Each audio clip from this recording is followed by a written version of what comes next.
सभी साथियों को डॉक्टर रजनीश गंगवार का नमस्कार। आज मैं ज्योतिष और मनुष्य के संबंध में आपसे चर्चा करता हूँ। ज्योतिष भारत की सबसे पुरानी विद्या है और विश्व में भारत से ही ज्योतिष फैला है, ज्योतिष का ज्ञान फैला है। मैंने बचपन से जो भी इसके संबंध में अनुभव किया मैं वो आप लोगों तक पहुंचा रहा हूं। सबसे पहले जब मैं कक्षा 7-8 का रहा था तब मैंने एक हस्तरेखा पर पुस्तक पढ़ी थी। उसके बाद शायद 11वीं-12वीं में आया था तो कीरो की अंक विद्या पढ़ी। उसमें साफ साफ लिखा था कि अंक विद्या की जो भी मुझे जानकारी है मैंने भारतीय ग्रंथों से ही ली है। इस आधार पर मैं कह सकता हूँ कि अंक शास्त्र भी भारतीयों की ही खोज है। अगर हम वर्तमान की बात करें तो बहुत सारे पढ़े लिखे लोग जो उच्च शिक्षित हैं वो भी ज्योतिषियों की शरण में जाते हैं। हल कितना निकल पा रहा है कितना नहीं निकल पा रहा है उसके बावजूद भी लोग ज्योतिष को मानते हैं। मुझे इसका सबसे बड़ा कारण ये लगता है कि जो व्यक्ति जितना अधिक भयभीत होता है और उसकी क्षमताओं से अधिक उसकी महत्वाकांक्षाएं होती हैं तब वो ज्योतिष शास्त्र की शरण में जाता है और उसका विश्वास भी करता है। बहुत सारे लोग ऐसे हैं जो समाज में एक दूसरे की देखी वहाँ तक जाते हैं। मैंने अभी तक कई ज्योतिषियों से मैं मिला, उनसे बातें की। इसका मतलब ये नहीं है कि मैं ज्योतिष शास्त्र में विश्वास करता हूँ या उनसे अपने बारे में कुछ जानने जाता था। मुझे एक जिज्ञासा रहती थी कि जो मैंने पुस्तकें पढ़ी उनमें सच्चाई क्या है और वो लोग क्या बता रहे हैं, बस वही आपके लिए शेयर कर रहा हूँ। एक कहानी है जिसके माध्यम से मैं अपनी बात शुरू करता हूँ। मैं गौतम बुद्ध के साहित्य को पढ़ते हुए एक जगह मैंने पढ़ा था कि प्राचीन समय में एक ब्राह्मण काशी में ज्योतिष शास्त्र की 12 साल तक उसने शिक्षा ली। 12 साल के बाद जब उसके ज्योतिष शास्त्र की शिक्षा पूरी हो गई तब उसके गुरु ने उसे आदेश दिया कि अब आप अपने घर वापस जा सकते हैं। वह बहुत सारे ज्योतिष के ग्रंथों को अपने सर पर गठरी बांधकर अपने घर की तरफ जा रहा था। उस समय उसने एक नदी पार की तो उसने जब नदी पार की उसने देखा कि पैरों के कुछ निशान थे जो गीले जैसे अभी कोई गया था लेकिन वहाँ कोई दिखाई नहीं पड़ रहा था। लेकिन जब उसने पैरों के निशान की जो रेखाएं पड़ी तो वो असमंजस की स्थिति में पड़ गया। उसने ज्योतिष ग्रंथ निकाले और वो देखने लगा। अब उसकी ये समझ में नहीं आ रहा था कि ये पैरों के निशान गलत हैं या उसके द्वारा जो ज्योतिष की शिक्षा दी गई है ये शिक्षा गलत है। उसे खुद अपने पे जब असमंजस हुआ तो वो फिर से उसने पूरी गठरी बांधी और वापस अपने गुरु के पास लौटने लगा। जैसे वो नदी के किनारे पार की तब उसे ख्याल आया कि पैर तो अभी गीले हैं, अभी कोई गया है तो क्यों ना वो यहीं कहीं है, उसी को खोज लिया जाए क्योंकि काशी वहाँ से दूर थी। वो उन्हीं पैरों के सहारे खोजते गया तो देखा कि एक आभा मंडल जिसका चेहरे पे बड़ा तेज है व्यक्ति बड़ी शांत मुद्रा में एक पेड़ के नीचे बैठा हुआ है। वो उसके पास गया और उससे उसने अपनी जो भ्रम की स्थिति थी उसके बारे में उनसे पूछा कि आप कौन हैं, क्या हैं। हमारी जो रेखाएं हैं वो ये बताती है कि कोई चक्रवर्ती सम्राट है, लेकिन आप अगर सम्राट ही होते तो आपके पास सेना होती, रथ होता, नौकर चाकर होते, लेकिन आप तो अकेले हैं।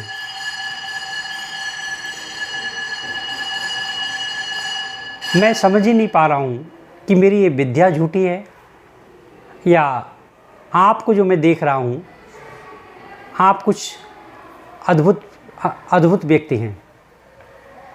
वो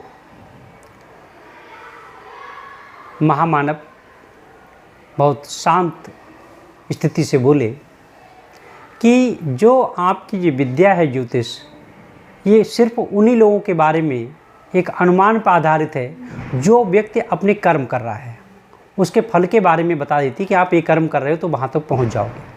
लेकिन जो व्यक्ति अपने कर्मों से मुक्त है और जीवन को आनंद के साथ जी रहा है, अनासक्त भाव से जी रहा है, कर्म कर रहा है, उस पर आपकी ज्योतिष विद्या काम नहीं करती है। वो तथागत गौतम बुद्ध थे, चक्रवर्ती सम्राट थे। आप सब जानते हैं कि विदेशों में भी बौद्ध धर्म को बहुत बड़ी मान्यता मिली हुई है। बहुत सारे लोग भारत को अपना ऋण मानते हैं कि भारत से हमने एक धर्म लिया है। अब हम बात करते हैं अपने जो अनुभव हैं। मैं जब कक्षा 6 में या 7 में रहा हूँ, तब मैंने अपने घर पर एक पुरानी किताब थी, हस्तरेखा। रेखाओं को देखता था और उसे पढ़ता था, मज़ा आता था पढ़ने में। उसमें बहुत सारी बातें अनुभव के आधार पर लिखी हुई थी, और उस समय के कुछ लोग थे कि जो बहुत ऊंचे ऊंचे लोग थे, उनकी रेखाओं के आधार पर, अनुभवों के आधार पर वो पुस्तक लिखी हुई थी, ज्योतिष शास्त्र। उसके बाद शायद मैं 11 में आया हूँ तो एक कीरो के पिताजी किताब लेकर आए थे जो अंक शास्त्र था। अंकों के आधार पे मैंने बहुत सारा उसका अध्ययन किया, देखा, तो कहीं ना कहीं कुछ बातें कुछ लोगों में मिली जुली थी, लेकिन ज़रूरी नहीं था कि वो सारे लोगों में वैसी ही होती। उसके बाद जब मैं एमए करने इलाहाबाद विश्वविद्यालय गया तो संगम पर कुंभ का मेला चल रहा था, उधर घूमने गया। तब मैंने देखा एक आदमी पत्थर बेच रहा था, जो ज्योतिष के आधार पर लोगों के लिए कौन सा पत्थर उनके लिए उनके भाग्य को बदल सकता है, उनके जीवन में चमत्कार ला सकता है, वो पत्थर बेच रहा था। बहुत सारे लोग उसको खरीद रहे थे। 2-3 लोग थे, वो कह रहे थे नहीं, मैं उस बार पत्थर लेके गया, मेरी बहन पत्थर लेके गई, मेरे भाई पत्थर लेके गए, मेरी माँ पत्थर लेके गई, मेरी चाची पत्थर लेके गई। वो उन्होंने बहुत अपने जीवन में सुख और समृद्धि हासिल की बहुत कम समय में, और मेरे लिए वैसा ही पत्थर मुझे भी चाहिए, क्योंकि मुझे भी अपने जीवन को बदलना है। तो वो बड़े आराम से पानी में पत्थर को चलाकर और उन्हें दे रहा था। मैं वहाँ पर खड़ा हुआ काफ़ी देर तक देखता रहा, समय काफ़ी था। आधे घंटे बाद मैंने देखा उसके पास भीड़ कम हो गई। ये भीड़ कम हो गई, 1 ही 2 लोग जब खड़े हुए थे, तब फिर मैंने देखा कि बहुत सारे लोग फिर आए, और वो वही लोग थे जो पहले थे।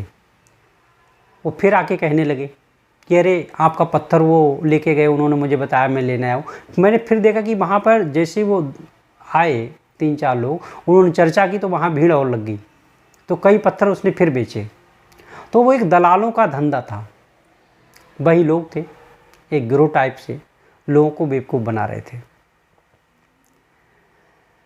अभी जनवरी 2022 बरेली कोर्ट में था, तो एक मिश्रा जी आए जो जनेऊ धारण किए हुए थे, सर में चोटी पे गांठ भी लगी हुई थी और तिलक भी लगा हुआ था। मैंने पूछा आपका आना कैसे हुआ? बोले मेरे अकेला बेटा है, मैंने बेटे की शादी की, और शादी करने के 1 महीने के बाद ही मैंने देखा कि वो बहू है, वो मानसिक रूप से अस्वस्थ है। किसी को कभी भी गाली देने लगती, किसी को भी बुरा भला कहने लगती। मैंने कहा फिर क्या हुआ? बोली फिर मैंने उसके मायके वालों को बुलाया, मैंने कहा आप इसको ले जाओ और मैं 10,000 रुपये दूँगा, इसका खाना खर्चा दूँगा और इसके इलाज करा लो, इससे मानसिक रोग है, और जब ये स्वस्थ हो जाएगी मैं ले आऊँगा, सारा खर्चा दूँगा, मैं आपके साथ चलूँगा। लेकिन उन्होंने उसके बाद 15 दिन के बाद उन्होंने पूरे घर को जो है मुकदमा में फंसा लिया, कोर्ट में घसीट लिया। मैंने कहा कि आपने कुंडली नहीं मिलवाई? बोले हाँ कुंडली मिलवाई। मैंने क्या मिलवाया, बोले उन्होंने बताया बहुत अच्छी है, शादी भी बहुत अच्छी चलेगी। नहीं तो आपकी ही टूटी क्या, और पंडित जी ने और मिलाई वो भी टूटी? कहीं नहीं, ऐसा कुछ नहीं है। पंडित जी ने कई हमने देखा था, उन्होंने कि जिनके बारे में हम जानकारी रखते हैं, एक दो लोगों की सही चल रही है और सारे लोगों के साथ कहीं ना कहीं कलह है और मारपीट तो अक्सर होती रहती है। एक व्यवहारिक है कि जो लोग जान भी रहे हैं कि हम जिस ज्योतिष शास्त्र के माध्यम से अपने भाग्य को बदलने जा रहे हैं और वहाँ ऐसा कुछ भी नहीं मिलता है कि जो ज्योतिष शास्त्र में कह रहा है वो सही ही घटित हो रहा है, लेकिन फिर भी हम जाते हैं। मैंने उनसे पूछा, क्या आप कितने भाई हैं, कितनी बहनें हैं, क्या सभी? बोले हाँ सभी से, मैंने उन्हीं से पंडित जी जैसा उन्होंने बताया वैसा निकला। बोला वैसा कुछ नहीं निकला, लेकिन फिर भी वो ज्योतिष शास्त्र को मानते हैं और उसके आधार पे अपने घर में शुभ मुहूर्त भी निकलवाते हैं। ये तो अलग बात रही। उसके बाद जब मैं इलाहाबाद विश्वविद्यालय में आईएएस की तैयारी कर रहा था, एक एस्ट्रोलॉजी में, वो तो बता रहे हैं कि शायद बीटेक होता है, कोई डिग्री लेके आए थे बनारस से ही, और कंप्यूटर वगैरह रख के बड़ा अच्छा सा उन्होंने अपना ऑफिस बना लिया था। वहाँ पर हमारे मित्र हैं जो इस समय अधिशासी अधिकारी हैं, वो लेके गए थे, बोले चलो चलते हैं। तो उनके पास गए, उन्हें बताया कि गुरुजी वो आपके साथ गुप्ता जी का फ़ोन आता था, कुलदीप गुप्ता जी, वो जो हैं कल डीएसपी हो गए। उन्होंने कहा तुरंत फ़ोन लगाओ, और फ़ोन लगा के उन्होंने डीएसपी साहब को बधाई देते हुए कहा कि अभी आपकी एक मंजिल और है, आपको एसडीएम और बनना है। तब हम लोग वहीं बैठे हुए चर्चा करने लगे कि आप गुरुजी ये बताइए, जब अभी से पहले जब हमारी बात होती थी तब आप उनसे ये कहते थे कि आप सीटीओ व्यापार कर अधिकारी बने हुए हैं उत्तर प्रदेश सरकार में, और भविष्य में जब भी आप कहीं भी किसी भी दूसरी नौकरी बदली जाएगी, अगर आप सेंट्रल गवर्नमेंट में भी जाओगे तो संघ लोक सेवा आयोग के द्वारा भी आपको कोई अकाउंटेंट का ही पद मिलेगा। लेकिन आपने जो भी अभी जो बधाई दी है, तो आप ही उसी बात के लिए आपने खुद ही नकार दिया है। आप ही कहते थे कि अकाउंटेंट का पद मिलेगा, लेकिन अब ये आपने खुद कहा है कि आपका एसडीएम बनना और बाकी है, और वो पुलिस अधिकारी बन गए।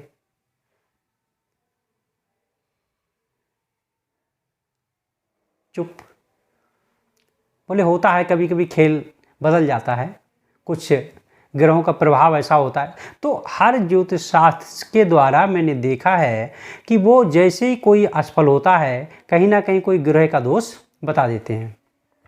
इसमें एक वेस्टीज प्राइवेट लिमिटेड कंपनी है, इसके जो मालिक हैं गौतम बाली जी, उनके बारे में उनका मैंने सुना कि वो कहते हैं कि बचपन में हमको ज्योतिषी ने बताया था, ज्योतिषी ने, कि आप कभी बिजनेसमैन बन ही नहीं सकते हैं, कभी बिजनेस में सफल हो ही नहीं सकते हैं। कि मैंने उसे बहुत दिनों तक माना भी, लेकिन जब मैंने शुरुआत की तब मैंने देखा कि मैं मलेशिया गया, वहाँ पर मैं एक बिजनेस में काम करने लगा, और धीरे धीरे देखते देखते मैंने भारत में शुरुआत की, और आज वो 10 कंपनियों को चला रहे हैं। बहुत समय पहले जब मैं शायद कक्षा 11 या 12 में रहा हूँ, तो एक मैंने पुस्तक पढ़ी हुई थी, उसमें गौतम बुद्ध का एक लाइन लिखी हुई थी कि मनुष्य स्वयं अपने भाग्य का निर्माता है। अब जब हम गीता पढ़ते हैं, रामायण पढ़ते हैं, महाभारत पढ़ते हैं, तो सीधे सीधे से एक अर्थ आ जाता है कि जो विधाता ने लिख दिया, जो भाग्य में लिखा हुआ है वैसा ही होगा। लेकिन पूरी पृथ्वी पर गौतम बुद्ध एक ऐसे व्यक्ति हुए हैं जिन्होंने बात कही है कि मनुष्य ही अपने भाग्य का निर्माता है। अब संस्कार हमारे भी वैसे ही थे, मैं इन चीज़ों को काफ़ी समय तक मानता भी रहा, शायद ऐसा ही होगा। लेकिन जैसे जैसे मैंने विदेशी राइटरों की पुस्तकें पढ़ी, जो नंबर 1 के विद्वान लोग रहे हैं, और अपने यहाँ के गौतम बुद्ध को या ओशो को या विवेकानंद को पढ़ा है, तब इन्होंने कहा है कि मनुष्य अपने कर्मों के अनुसार ही अपने जीवन को बदल सकता है। जैसे उसके विचार होंगे वैसे ही वो अपने जीवन को बदल सकता है। और मैं अपने जीवन की एक घटना बताना चाहूँगा। एक हमारे गांव के पड़ोस में ही मुन्ना लाल ज्योतिषी थे। मैं उनके पास 2006-07 से लेकर 11-12 तक किसी न किसी काम से जाते थे, प्यार स्नेह था तो हम लोग मिलते रहते थे। उन्होंने एक रोज़ मुझसे कहा कि आपका जो है भविष्य बहुत अच्छा होगा, आप बड़े अधिकारी बनोगे और आपको दूर दूर तक लोग जानेंगे। बोले अच्छा मैं आपको एक धागा करके देता हूँ, काला धागा बांध लो, इससे आपके लिए बहुत उन्नति मिलेगी। उन्होंने अपनी पत्नी को कहा, वो लेके एक जो है गुल्ली ले आई छोटी सी काले धागे की। उन्होंने गुल्ली हाथ में पकड़ भी ली और थोड़ा सा बांधने को हुए तभी रुक गए। बोले बेटा मैं तुम्हें बहुत प्यार करता हूँ और इस गुल्ली से कुछ नहीं होता, इस धागे से होता ही नहीं कुछ। आपको मैं प्यार इसलिए करता हूँ, इसलिए सही बात बता रहा हूँ। जो होना होता है वो आपके कर्मों से ही हो जाएगा, या जो होना होगा वो हो जाएगा, उसे बदला नहीं जा सकता है। और फिर मैंने 3-4 महीने के बाद पता चला कि हमारे सगे भांजे को जब दीदी लेके गई तो उनसे 750 रुपये उसी काले धागे के ले लिए। बस ज्योतिष शास्त्र इतना ही काम करता है।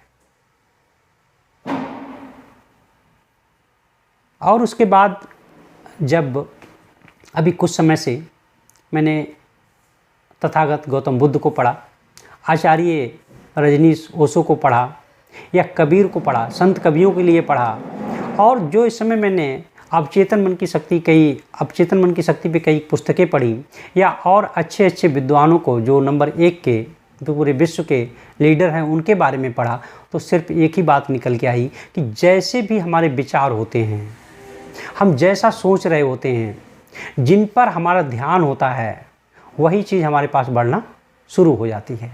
भाग्य नाम की यहाँ पर कोई चीज़ होती ही नहीं है।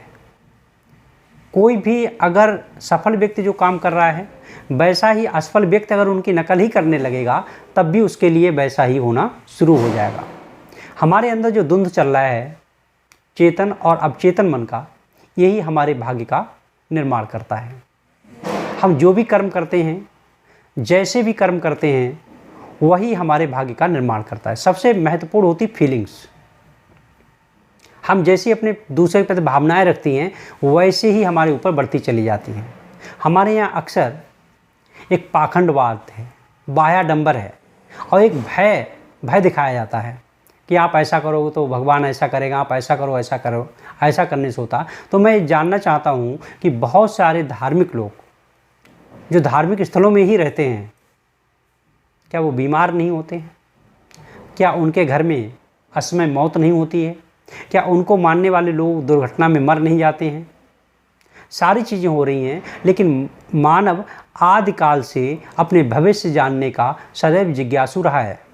जो व्यक्ति जितना अधिक कमज़ोर होता है, वो भाग्य को उतना ही अच्छी तरह से मानता है। जो आदमी जितना सफल होता है, वो भाग्य को नहीं मानते हैं, वो सिर्फ अपने कर्मों को मानते हैं कि हम भाग्य को अपने कर्मों के अनुसार से बना रहे हैं।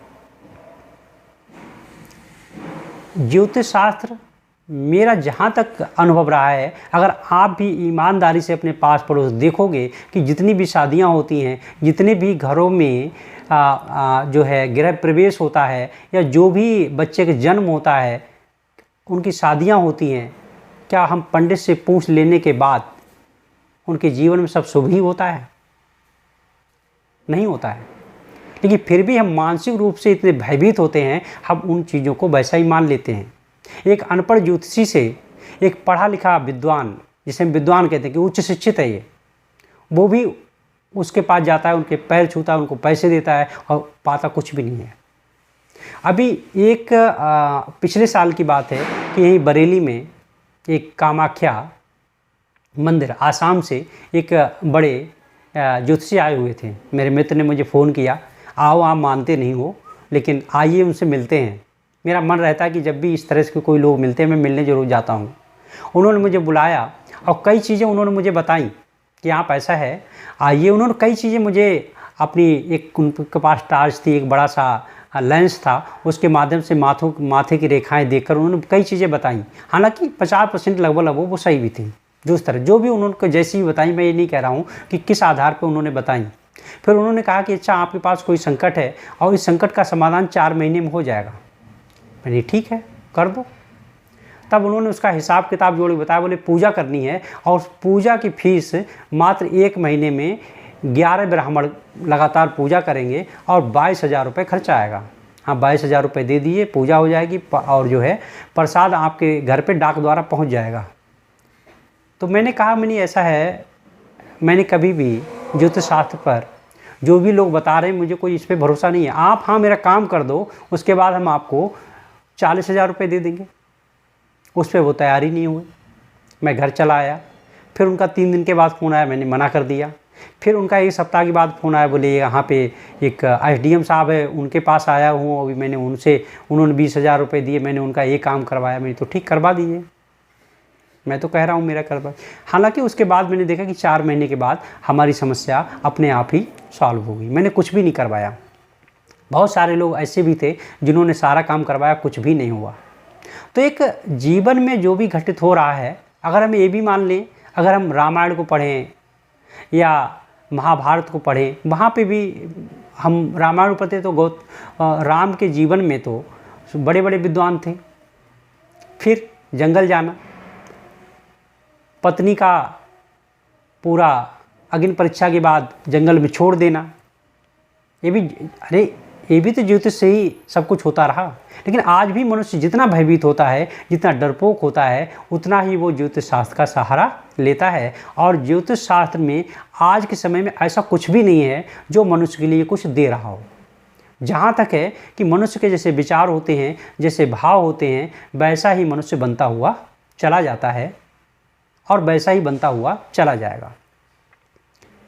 आचार्य रजनीश ओशो और बुद्ध के जीवन दर्शन को पढ़ते हुए आप पाएंगे कि इन लोगों ने जिस तरह से ध्यान के माध्यम से और गहराइयों में प्रवेश किया है और एक मानव मात्र की स्थापना भी की है कि मनुष्य ही जीवन में सर्वशक्तिमान है। जैसा वो सोचेगा, जैसा वो ध्यान करेगा, वैसा ही वो बनता चला जाएगा। ज्योतिष शास्त्र सिर्फ एक मनुष्य के लिए भय या अदृश्य जंजीरों में बांध के रखने वाला साधन मात्र रह गया है। कई बार ऐसा होता है कि हमें कुछ बताया जाता है, हमारे साथ कुछ भी घटना हो जाती है, बार बार घटनाएं अलग अलग घट जाती हैं, उसके बाद भी हम ज्योतिष का पीछा नहीं छोड़ते हैं। हमारे बहुत एक अच्छे मिलने वाले थे, मैंने उनसे कई बार यूँ ही आते जाते मिल जाते तो मैं बैठता था, बातें करता था। कई चीज़ें उन्होंने सही बताई थी।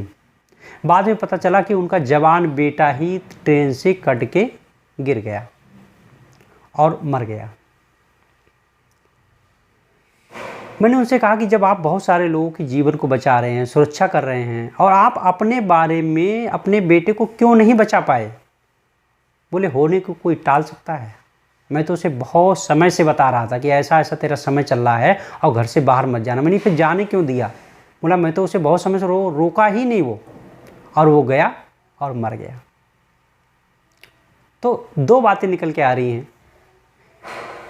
एक तो ये कि जो होना ही होता है उसे कोई टाल नहीं सकता है। दूसरा ये कि मनुष्य यदि अपने जीवन में अनासक्त भाव से कर्म कर रहा होता है, जैसा सोच रहा होता है, वैसा ही उसके जीवन में घटित होना शुरू हो जाता है। अभी जब मैंने अवचेतन मन की शक्ति की पुस्तक का अध्ययन किया, उन्होंने जो बताया और जिसके तहत मैंने अपने खुद ध्यान की गहराइयों में गया, तब मैंने पाया कि जो जैसा मनुष्य सोचना शुरू करता है वैसा ही घटित होना शुरू हो जाता है। इसलिए मैं आप सभी लोगों से कोई सुझाव देना चाहता हूँ कि ज्योतिष को कभी भी सत्य ना मानें और अपने जीवन में अच्छे कर्म करें, आपको अच्छा मिलेगा, एक संभावना रहती है। और हम दूसरे लोगों को लाभ पहुंचाते हैं, दूसरे लोगों की मदद करते हैं, तो एक माना जाता है कि 2 लोग हमको दुआ देंगे वो हमको लगेगी। जब मैं एमजीएम इंटर कॉलेज में शुरुआती दौर में आया था तो यहाँ पर मुस्लिम बच्चे ज़्यादा पढ़ते हैं। वो ये बात कहते थे कि दुआ, सर हमारे लिए दुआ करना कि हमारा ऐसा हो। उस समय मैं चूँकि खुद नहीं इन चीज़ों को समझ पा रहा था, लेकिन जैसे जैसे मैंने पुस्तकें पढ़ी तो ये था कि एक मनुष्य के मन की एक शक्ति होती है, और वो शक्ति जिस तहत से काम करती है, हम जितने ईमानदार होंगे, जितने सच्चे होंगे, जितना हमारा मन निर्मल होगा, वो शक्ति उतनी ही प्रबल होती है। टेलीपैथी एक विद्या है, उससे हम अपने विचारों को दूसरे के दिमाग तक पहुंचाने की क्षमता रखते हैं। लेकिन वो सारी चीज़ें हमें विकसित करनी पड़ती हैं अभ्यास के द्वारा। तो मैं आप सभी लोगों से यही कहना चाहूँगा कि हम अपने मन को स्वच्छ रखें, परस्पर एक दूसरे का सहयोग करें, कभी किसी के साथ गलत ना करें, ताकि हमें भय पैदा हो। जब हम निडर होते हैं और अच्छे कर्म करते हुए अनासक्त भाव से अपने जीवन को जी रहे होते हैं, तब धीरे धीरे हमारे जीवन हमारे ही हाथों में नियंत्रण में आ जाता है। ज्योतिष कभी भी आज तक किसी भी आदमी को सही नहीं बता पाया है। कभी किसी के जीवन में एक आध घटना घट जाए, वो संयोग होता है, उसे हम चमत्कार भी कह सकते हैं। लेकिन ज्योतिष आज के समय में, हमारे कई साथी लोग हैं ज्योतिष का काम कर रहे हैं, सिखाते हैं लोगों, उनसे भी जब हम बात करते हैं, वो भी अवचेतन मन की शक्ति को स्वीकार करते हैं। इसलिए हम किसी के जीवन के भविष्य के बारे में नहीं बता सकते हैं, खासकर आज के दौर में और भी नहीं बता सकते हैं, जहां आदमी के कई कई चेहरे हों, उसके भाव कई कई हों। एक जगह किसी और तरह से है तो दूसरे साथ और तरह से व्यवहार कर रहा होगा, तीसरे साथ और तरह से व्यवहार कर रहा होगा कुछ भी, सोच कुछ भी रहा होगा, कर कुछ भी रहा होगा। ऐसे में ज्योतिष कोई भी काम नहीं कर सकता है। ज्योतिष सिर्फ, मेरा मानना है कि ये गणित है, और वो गणित उसी पे काम करेगा जैसा वो काम कर रहा था। आज आदमी के काम ही बदले, उनकी भावनाएं बदल गई हैं, लोगों की मना स्थितियाँ बदल गई हैं, इसलिए ज्योतिष किसी पे कोई काम करता ही नहीं है। लेकिन फिर भी भयभीत मानव उन चीज़ों को स्वीकार कर लेता है। बस मैं यहीं पर अपनी बात को समाप्त करता हूँ। जय हिंद, जय भारत।